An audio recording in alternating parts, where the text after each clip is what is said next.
sepenuhnya. Ketika itu barulah Allah turunkan anti-Dajjal yang mampu menghabisi Dajjal, yang mampu membunuh Dajjal. Adalah tanda besar kiamat yang ketiga. Dialah Isa alaihis salam.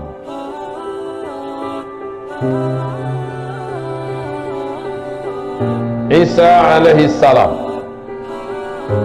Jarak dari antara Dajjal dengan Nabi Isa hanya 1 tahun 2 bulan 2 minggu sahaja. Dan Dajjal pun mati dibunuh oleh Nabi Isa alaihi salam. Imam Mahdi bergabung dengan Nabi Isa alaihi salam. Setelah itu seluruh Yahudi di muka bumi diberantas, dihabisi.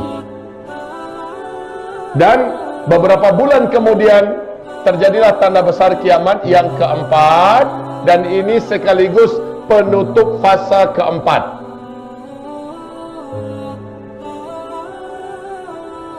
Apa itu? Yaitu yang Allah ceritakan dalam surat Al-Kahfi ayat 94 sampai 100.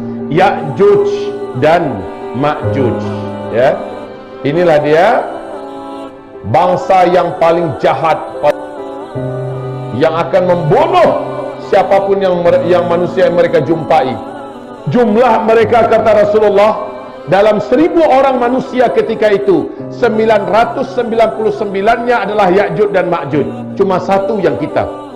Maka tidak ada satupun manusia di bumi boleh melawan Ya'juj dan Ma'juj. Bahkan Nabi Isa pun dengan Imam Mahdi beserta orang-orang beriman disuruh oleh Allah lari dan bersembunyi dari Ya'juj dan Ma'juj. Singkatnya, Ya'juj dan Ma'juj langsung Allah yang akan musnahkan dengan kekuasaan Allah. Lalu bumi kembali menjadi aman dan tenang. Imam Mahdi menjadi khalifah pada fasa kelima. Inilah dia masa-masa aman. Masa-masa aman. Tidak ada satupun manusia di muka bumi berperang. Tidak ada bencana-bencana alam di mana-mana. Bahkan seluruh hewan buas dibuat jinak oleh Allah. Seluruh binatang-binatang berbisa diangkat bisanya oleh Allah. Seluruh manusia makmur sejahtera. Tidak ada yang miskin. Tidak ada satupun orang-orang miskin di muka bumi. Bahkan kata Rasulullah sallallahu alaihi wasallam, hidup di dunia bagaikan hidup di dalam surga. Senang betul. Masa-masa aman. Inilah dia janji Allah, tegaknya kembali khilafah Islamiyah memimpin seluruh dunia dengan konsep kenabian. Nah, pada masa ini akan terjadi 3 tanda besar kiamat. Tanda besar kiamat yang kelima, matahari terbit dari sebelah barat. Saya singkat saja MTB. Matahari terbit dari sebelah barat. Hanya 1 kali saja terbitnya. Setelah sebelumnya bumi gelap gulita selama 3 malam berturut-turut. Lalu kemudian matahari diperintahkan oleh Allah, kembalilah engkau ke tempat biasanya engkau berada, dan muncullah dari tempat biasanya engkau tenggelam. Matahari pun terbit dari sebelah barat, naik sampai ke pertengahan atas. Sampai di atas, matahari kembali tergelincir menuju ke arah barat dan tenggelam seperti biasa. Besoknya matahari terbit seperti biasa dari arah timur. Pada waktu duhanya terjadilah tanda besar kiamat yang keenam, yaitu firman Allah surat An-Naml. Surat An-Naml ayat yang ke-82. Keluar dari dalam perut bumi seekor binatang raksasa, berkaki banyak, bertangan banyak. Binatang ini sangat baik dan ramah. Dia boleh berbicara dengan bahasa manusia mana saja. Dan dia membawa tongkat Nabi Musa dan cincin Nabi Sulaiman. Binatang ini memberi tanda dengan cepat kepada manusia yang dijumpainya. Dia muncul di 3 tempat yang berbeza di waktu yang berbeza. Kemunculan terakhirnya adalah dari dalam perut bumi kota Mekah. Dia bagi tanda kepada manusia. Apabila dia jumpa manusia yang beriman, dia tahu mana yang beriman, mana yang tidak. Allah yang bagi tahu dia. Maka cincin Sulaiman diusapkan ke wajah orang itu. Kata Rasulullah, wajah itu menjadi bersih, menjadi bersinar, putih dan indah. Ketika dia berjumpa dengan orang kafir, ujung tongkat Nabi Musa diketokkan ke atas kepalanya, sedikit menghitamlah wajah orang itu. Maka antara manusia beriman dengan manusia kafir dengan mudah dapat ditandai hanya dengan melihat warna kulit wajah. Tanda besar kiamat yang ketujuh. Nah, ini dia. Tanda besar kiamat yang ketujuh. Ini adalah akhir keberadaan orang Islam. Apa ini?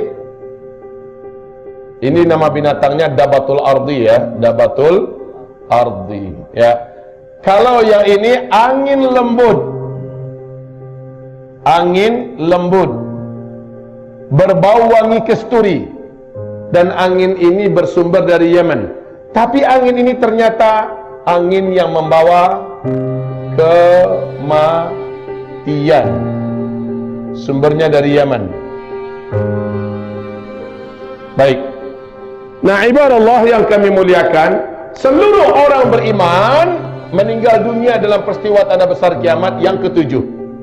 Oke, ini adalah finish. Maksud finish itu apa? Orang Islam yang beriman di muka bumi selesai sampai di sini, tak ada lagi baki. Tanda besar kiamat ke-8, 9, 10 kita sudah tak ada. Maknanya ini kabar baik. Kiamat, kehancuran alam semesta, orang Islam tidak akan pernah menyaksikannya. Alhamdulillah. Dan Nabi bersabda, setelah habis seluruh orang Islam di muka bumi, 1 atau 2 generasi setelah itu barulah terjadi kiamat besar, kehancuran alam semesta. 1 atau 2 generasi.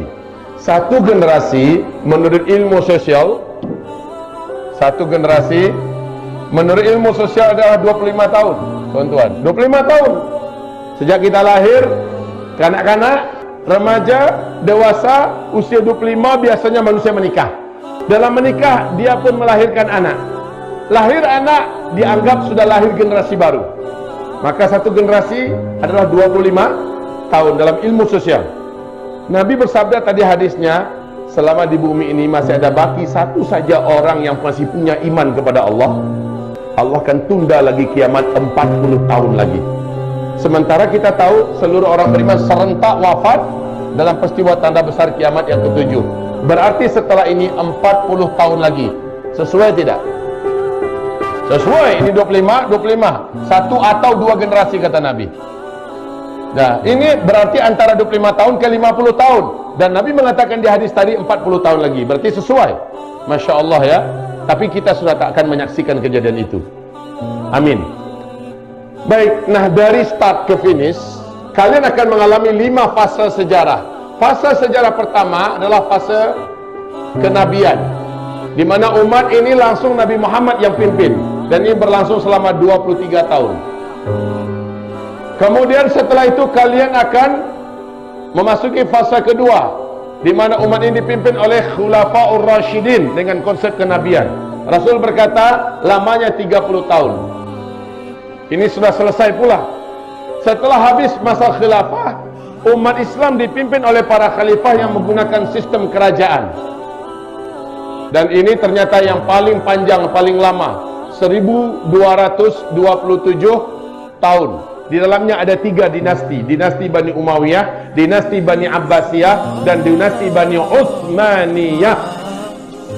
Fase ketiga seluruh ahli sejarah sepakat mengatakan sudah selesai. Kapan? Runtuhnya khilafah Islamiyah Al-Utsmaniyah di Turkiya pada tarikh 3 bulan Mac 1924. Fase ketiga sudah selesai.